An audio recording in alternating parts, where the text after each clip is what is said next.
In the previous lecture, I discussed the lives of stars and showed that the cores of massive stars can collapse, producing a dense neutron star and a supernova, a gargantuan explosion. But occasionally, some of the gas in the supernova might not achieve the escape velocity and hence could fall back into the neutron star, increasing its mass and triggering collapse to an even more dense object, a black hole. It is even conceivable that the cores of some stars are so massive that they collapse directly to form a black hole, bypassing the neutron star stage entirely. Well, I showed tantalizing evidence that at least some supernovae do indeed produce black holes, but it would be great to witness the actual birth cries of these black holes, their moment of formation. Well, that's what we're going to do in this lecture. That's where we're going. In the 1960s and 70s, there were a dozen Vela spy satellites that had been launched by the US Air Force to monitor Soviet compliance with the Partial Nuclear Test Ban Treaty. And in particular, there was concern that the Soviets would test nuclear weapons on the backside of the moon and also in Earth's atmosphere. So these Vela satellites were fired up to high Earth orbits, and they spied, with gamma ray and X-ray detectors throughout the skies, searching for these putative violations of the Nuclear Test Ban Treaty. Well, the Vela satellites could detect gamma rays from the nuclear blasts of bombs. And gamma rays are one form of electromagnetic radiation. They're an extremely short wavelength form, high energy photons. So here you can see that the electromagnetic spectrum spans a very, very broad range of wavelengths, going from radio waves, which are very, very long, to microwaves, which are shorter, then infrared, then visible light, which is the light that we see, then the ultraviolet rays that can burn the skin, then to X-rays, which are used in doctors' offices to get X-rays of your skeleton, and finally gamma rays, which are the shortest wavelength of all, about the size of an atomic nucleus. And there's really no limit to how short gamma rays can be.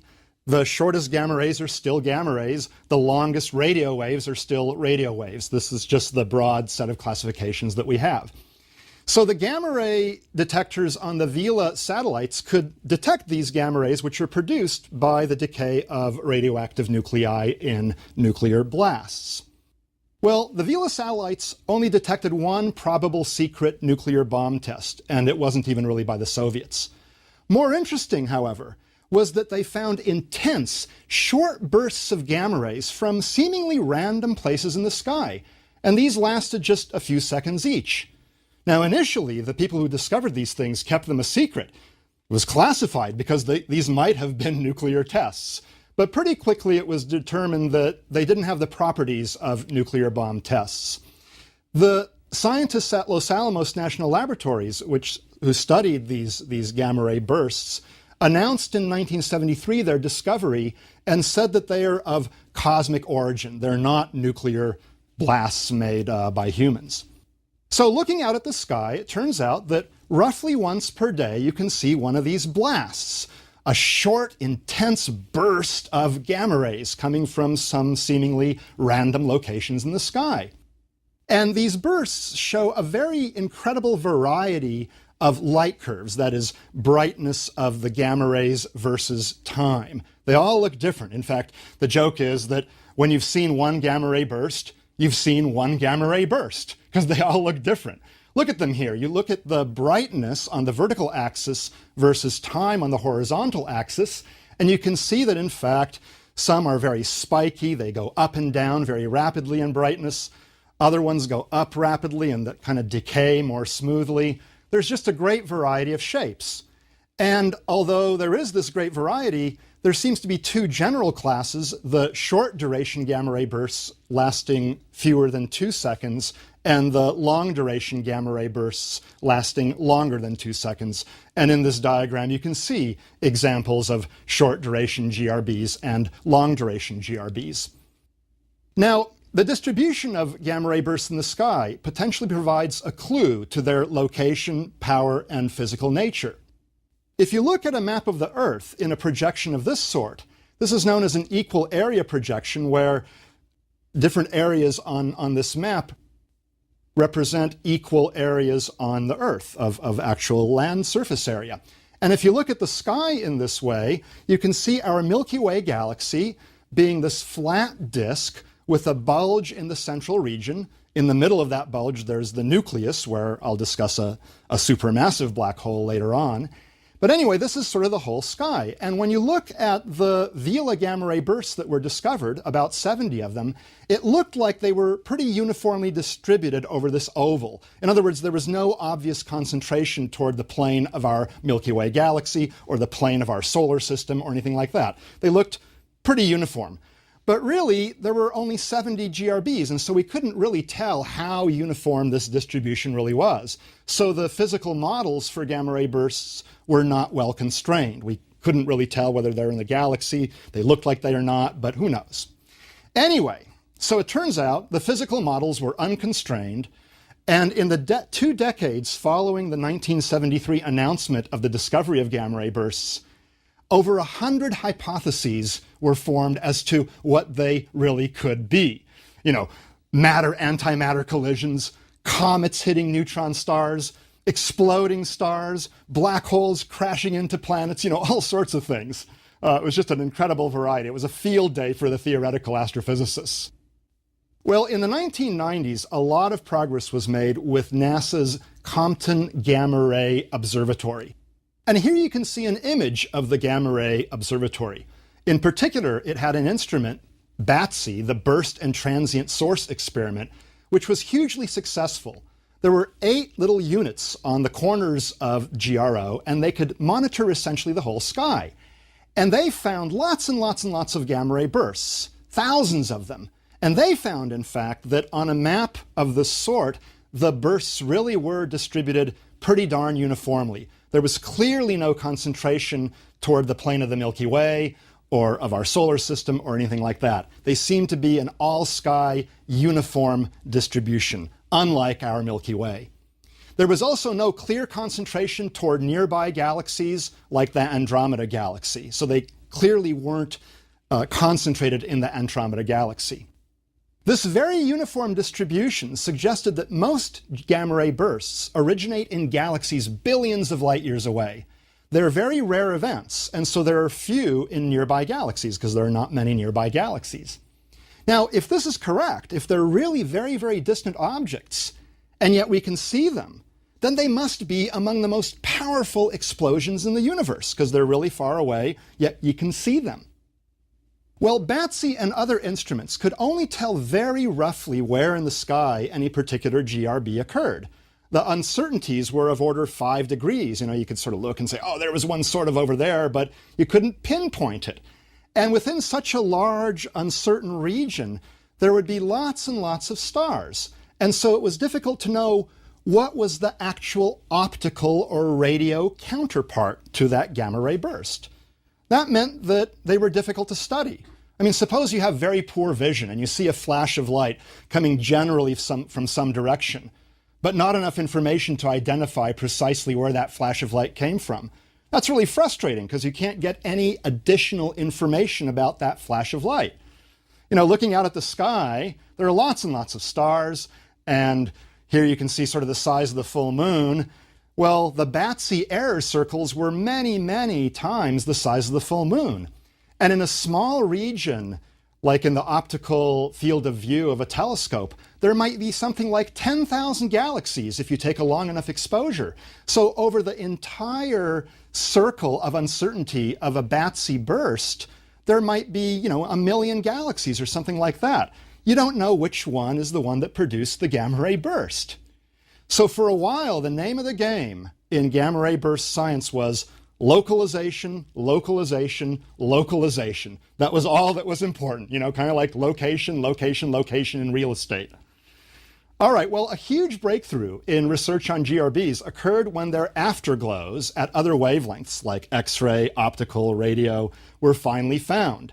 Then we could pinpoint them, study them throughout the electromagnetic spectrum, and learn much, much more.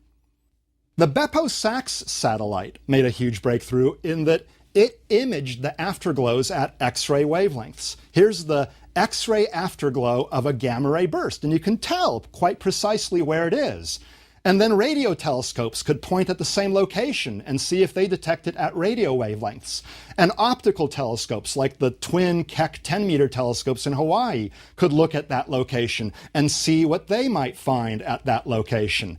And indeed, what astronomers found was that coincident with the X-ray location, there would often be an optical afterglow. Here you see one at the left, and then a short time later, it has faded. The arrow is pointing to a very, very faint object, but for a while, it was much brighter. The Hubble Space Telescope also looked at the positions of the X-ray afterglows, and it too found optical and ultraviolet and infrared counterparts to these gamma ray bursts. Well, when the light from the position at which the gamma ray burst occurred was passed through a prism producing a spectrum, people saw that really this was galaxy light full of stars. So gamma ray bursts were occurring in galaxies. Little fuzzy blobs at the positions of gamma ray bursts looked like galaxies, and the spectrum confirmed that they are galaxies. But more importantly, the galaxies were definitely very, very far away. Because when you look at a spectrum like this, what they found was that the spectrum was shifted toward longer or redder wavelengths. This is known as the redshift, okay? Now, this is not a course on cosmology, but you should know that the universe is expanding. When we look at other galaxies, we can see them moving away from us, and the more distant ones are moving faster than the nearby ones.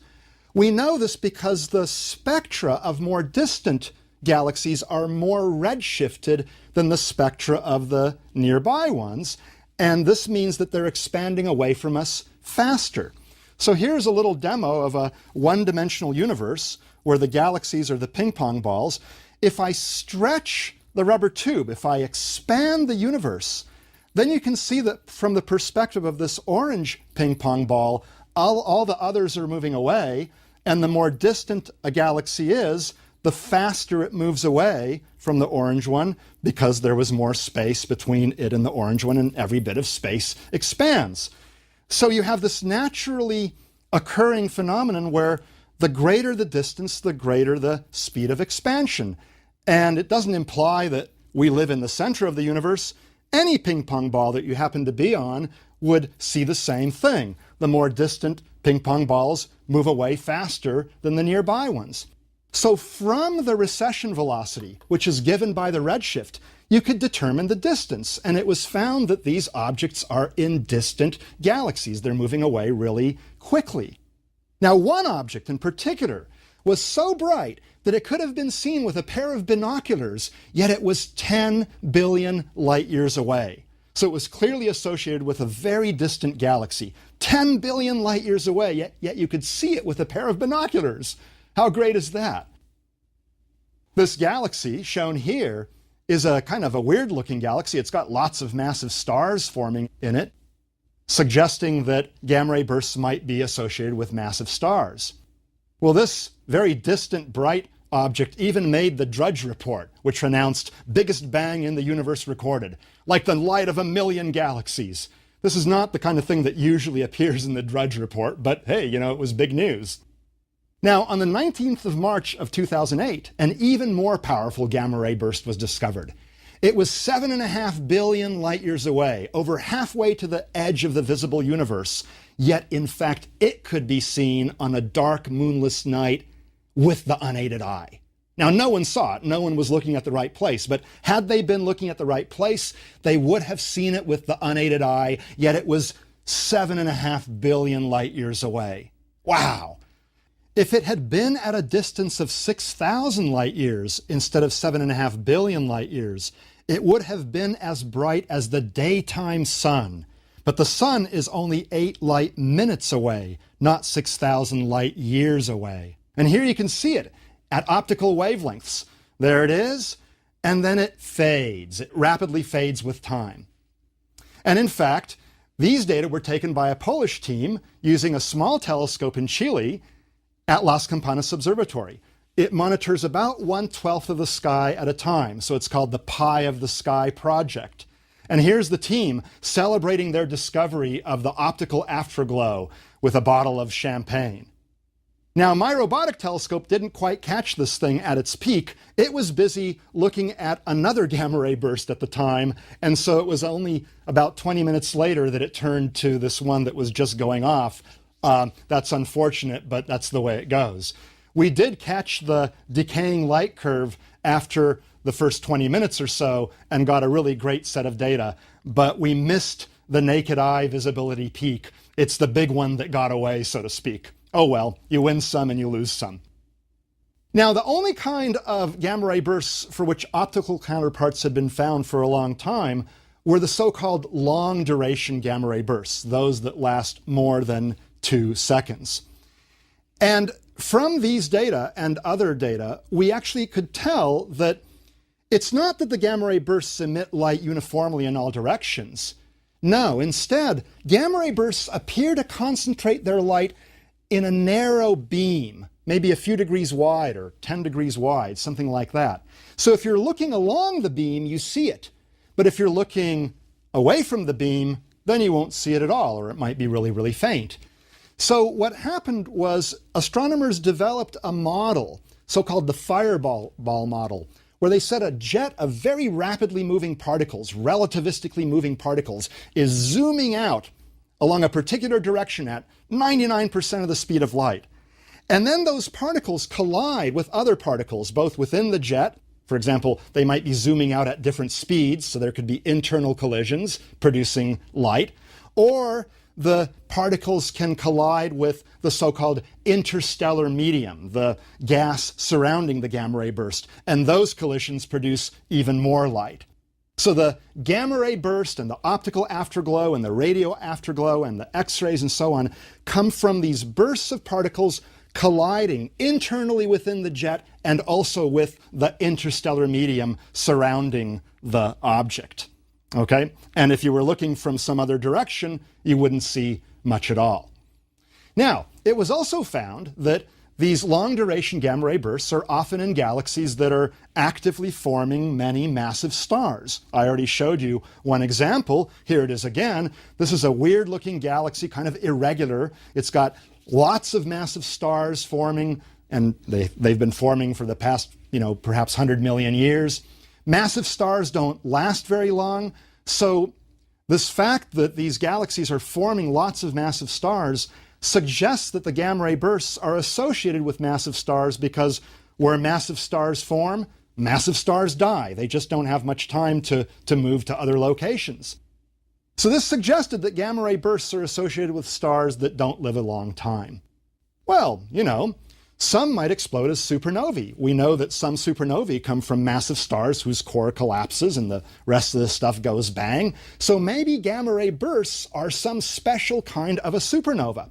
Maybe it's the kind of supernova that produces a beam of relativistically moving particles that pummels its way through the star, emerging out in some direction. And if we look along that direction, we see the gamma ray burst.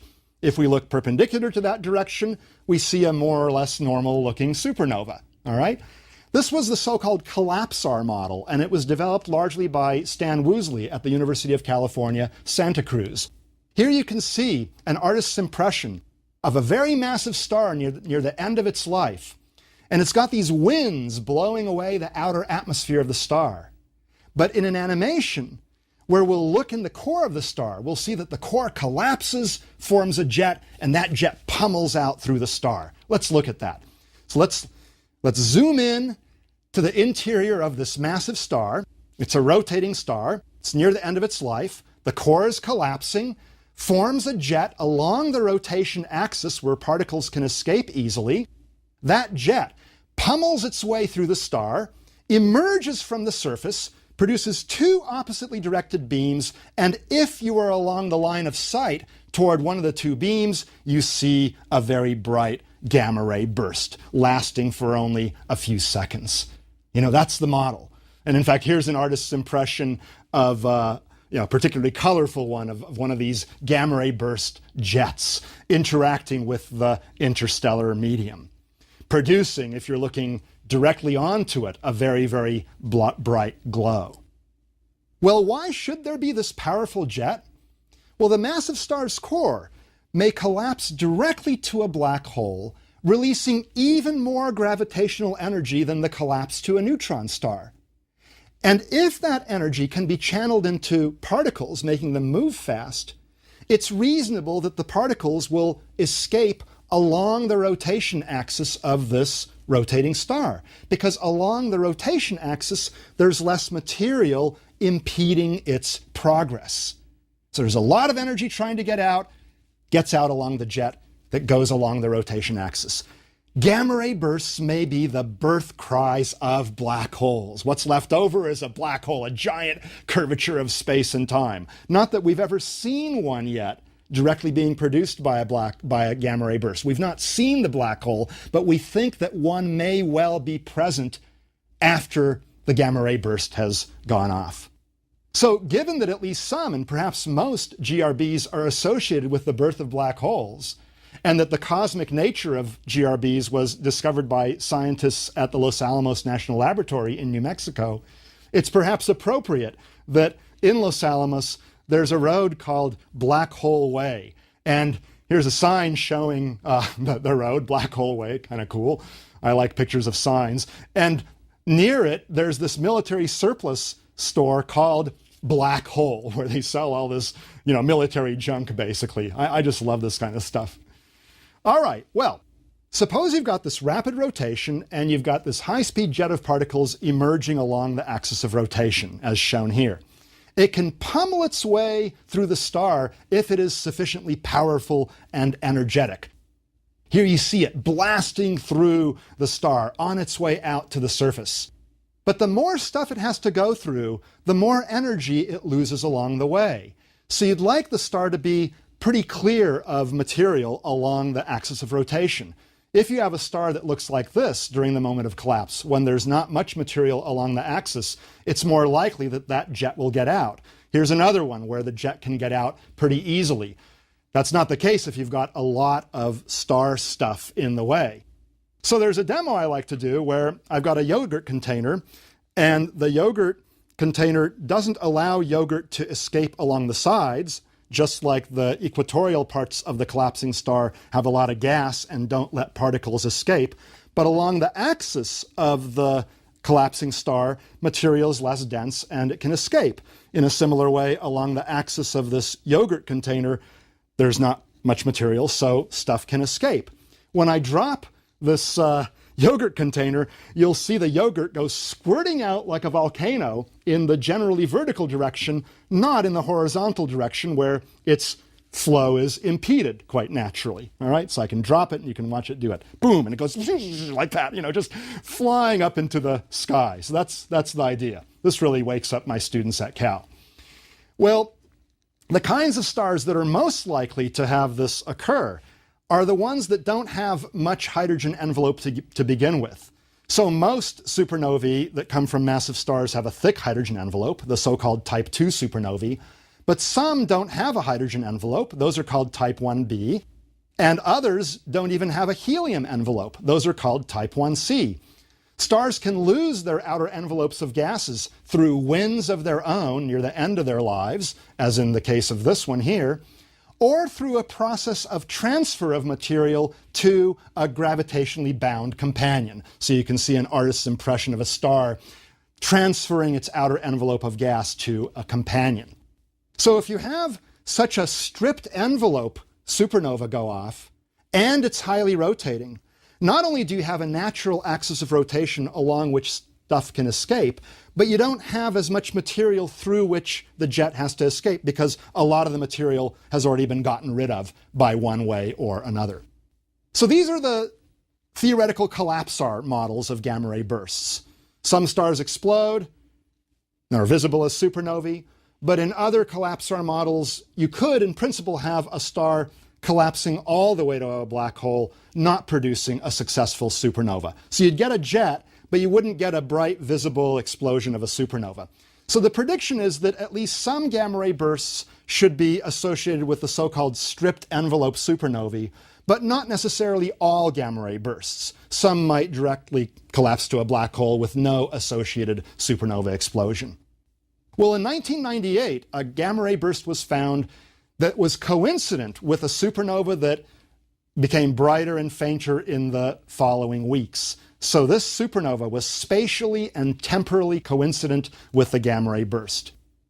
But some astronomers doubted that this was a real association because this was a kind of a puny gamma ray burst. It wasn't a really full-fledged one. But I thought it was a real association because the supernova looked kind of weird. It looked more energetic than a typical supernova. That supernova was a particular kind, this type 1c, highly stripped, but in its particular case, there was evidence that even much of the carbon and oxygen layer had been stripped away from the star prior to its explosion. So it was a really highly stripped star. Well, in 2003, another gamma ray burst occurred that was also later found to be associated with a supernova. And this was a more typical brightness gamma ray burst. This was a full-fledged gamma ray burst that was powerful and not some wimpy little thing that might, not have even been called by a gamma ray burst by some astronomers. Everyone agreed that GRB 030329 was indeed a gamma ray burst, and it was associated with a highly stripped envelope supernova. Okay? On the other hand, we know of some long-duration GRBs that have no clear supernova optical counterpart. So perhaps those are the ones where the star collapsed directly to a black hole and did not have a successful supernova explosion, as opposed to those that collapse to a black hole and do have a successful supernova explosion. Well, what about short-duration gamma ray bursts? I haven't said much about them yet. We didn't know much about them for a long time. But in 2004, a satellite called SWIFT was launched by NASA, and it could pinpoint the locations of gamma ray bursts very quickly and very accurately. There was the BAT, the Burst and Transient Detector, and then an X-ray telescope and a UV optical telescope on the same spacecraft that could take pictures at the location of the gamma ray burst and see X-ray and optical counterparts. So SWIFT would detect a gamma ray burst and quickly swing over so that its optical, UV, and X-ray telescopes could look at it. And what was found was that some of these short-duration gamma ray bursts are associated with galaxies having mostly old stars, not spiral galaxies or irregular galaxies having lots of massive young stars like the long-duration gamma ray bursts, but rather old stars. Here's an elliptical galaxy with mostly old stars. And the gamma ray burst occurred somewhere in that little red circle. And in that red circle, there don't appear to be any young massive stars, only old stars. So probably the short gamma ray bursts are not the collapse of massive stars. They're probably something else. And in fact, what we think they are is two neutron stars merging together, perhaps to form a black hole. If you have two neutron stars that are sufficiently close together, they can merge. They merge as a result of the release of gravitational waves. I'll describe that in Lecture 7. But when they merge, they can turn into a black hole and produce a pair of oppositely directed beams. Here's a NASA animation where they show the artist's rendition of this process. Two neutron stars are sufficiently close together that the release of gravitational waves exerts kind of a frictional force. They come together, they merge, perhaps into a black hole, and they produce two oppositely directed jets. Blam! Like that. We think that pairs of neutron stars that are merging might form a black hole and a short-duration gamma ray burst while they do so. There's also the possibility that a neutron star can merge with a black hole, producing a pair of oppositely directed jets. You can see that the neutron star gets torn apart, and then wham, it gets swallowed by the black hole, producing these jets. So in the case of two neutron stars merging together, you have the formation of a black hole. In the case of a neutron star being eaten by the black hole, you have the growth of a black hole. Either way, short-duration gamma ray bursts appear to be associated with the birth and growth of black holes. So, we expect stellar mass black holes to exist. The gamma ray bursts provide pretty good evidence for this. But the evidence from the gamma ray bursts themselves is circumstantial. We have not yet found direct evidence for a black hole at the location of a gamma ray burst, in part because black holes are so hard to see. So can we actually find the black holes themselves? I'll discuss this in the next lecture.